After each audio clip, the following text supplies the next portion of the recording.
ஹாலிடேஸ்னாலே அது நம்ம ஜிடி ஹாலிடேஸ் தான். GT holidays, South India's #1 travel brand. You know you are special when you're with GT Holidays. ஓசூரில் நடைபெற்ற பொதுக்கூட்டத்தில் பங்கேற்ற பாமக தலைவர் அன்புமணி ராமதாஸ் திமுக ஆட்சியை கடுமையாக விமர்சித்தார்.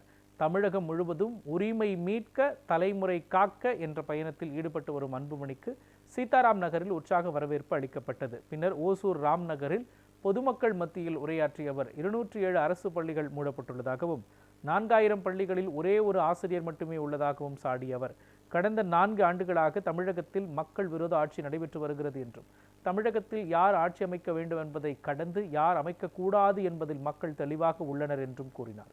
தமிழ்நாடு தொழில் வளர்ச்சி -58% இறங்கியது என்பது ஸ்டாலின் செய்த சாதனை என்றார்.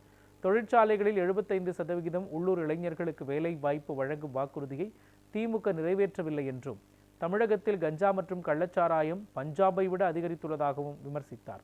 ஆட்சியை மாற்ற வேண்டும் என்பதே மக்கள் விருப்பம் என்றும் தெரிவித்தார். திமுகவை அகற்ற வேண்டும்.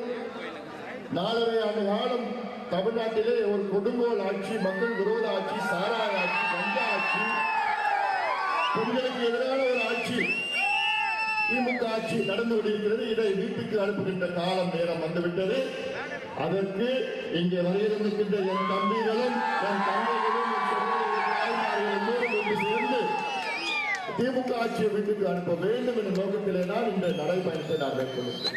யார் ஆட்சிக்கு வர வேண்டும் என்பதை விட யார் வரக்கூடாது என்ற முடிவை நீங்கள் எடுங்கள். வேற எந்த மாநிலத்திலும் அந்த சூழல் கிடையாது. ஏதாவது சொல்லுவாங்க அந்த காலத்துல பஞ்சாப்ல தான் அவ்வளவு மோசமா இருக்கு. ஆனா இன்னைக்கு இந்தியாவில் பஞ்சாபை விட மோசமான ஒரு மாநிலம் தமிழ்நாடு. காரணம் முதலமைச்சர் ஸ்டாலின் அவர்கள். இன்னைக்கு தமிழ்நாட்டில் 4000 பள்ளிக்கூடங்கள், அரசு பள்ளிக்கூடங்கள்ல ஒரே ஒரு ஆசிரியர் தான். 5வது வரைக்கும் 4000 பள்ளிக்கூடங்கள் 5வது வரைக்கும் ஒரு ஆசிரியர் வச்சு பள்ளிக்கூடம் நடத்துறாங்க. அந்த ஒரு ஆசிரியர் எத்தனை பிள்ளைங்களுக்கு கற்றுக் கொடுப்பாரு? எப்படிப்பட்ட கல்வியை கொடுக்க முடியும்? அதே போன்று தமிழ்நாட்டில் 1 லட்சம் வகுப்பறையில ஒரு ஆசிரியர்களும் கிடையாது. 1 லட்சம் வகுப்பறைகள். தமிழ்நாட்டில் உள்ள தொழில் நிறுவனங்கள், தனியார் தொழில் நிறுவனங்களில் 75 விழுக்காடு வேலை வாய்ப்பு உள்ளூர் இளைஞர்களுக்கு நாங்கள் கொடுப்போம், சட்டம் கொண்டு வருவோம் என்று சொன்ன திமுக 4.5 ஆண்டுகள் ஆகிறது. சட்டம் கொண்டு வந்தாங்களா?